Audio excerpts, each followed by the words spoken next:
गांव से थोड़ी दूर एक पुरानी और खंडहर हवेली थी। लोगों का मानना था कि इस हवेली में कई सालों से कोई नहीं गया, क्योंकि वहां भूतों का डेरा था। हवेली में रात के समय अजीब अजीब आवाजें आती थीं।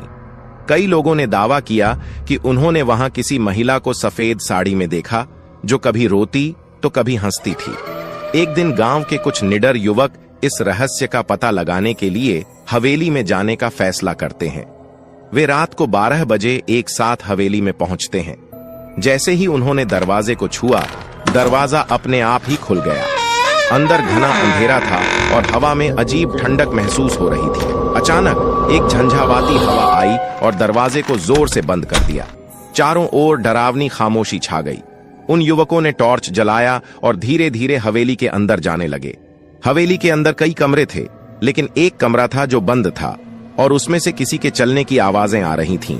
जैसे ही उन्होंने उस कमरे का दरवाजा खोला, वहां एक बूढ़ी औरत बैठी थी जो अपने लंबे बालों को कंघी कर रही थी। जब उसने सिर उठाया, उसकी आंखें पूरी तरह से सफेद थीं और चेहरा इतना डरावना था कि सभी युवक चिल्लाते हुए भाग खड़े हुए। वे दरवाजे की तरफ भागे, लेकिन दरवाजा बंद हो चुका था और बाहर जाने का कोई रास्ता नहीं था। अचानक बूढ़ी औरत हवा में तैरती हुई उनके पास आई और हंसने लगी। उसने कहा, अब कोई नहीं बचेगा, तुम सब मेरे हो चुके हो। एक एक कर सभी युवक बेहोश होकर गिरने लगे। जब अगली सुबह गांव वाले हवेली पहुंचे तो उन्हें वहां कोई नहीं मिला। वे युवक कभी वापस नहीं लौटे और तब से हवेली में कोई जाने की हिम्मत नहीं करता।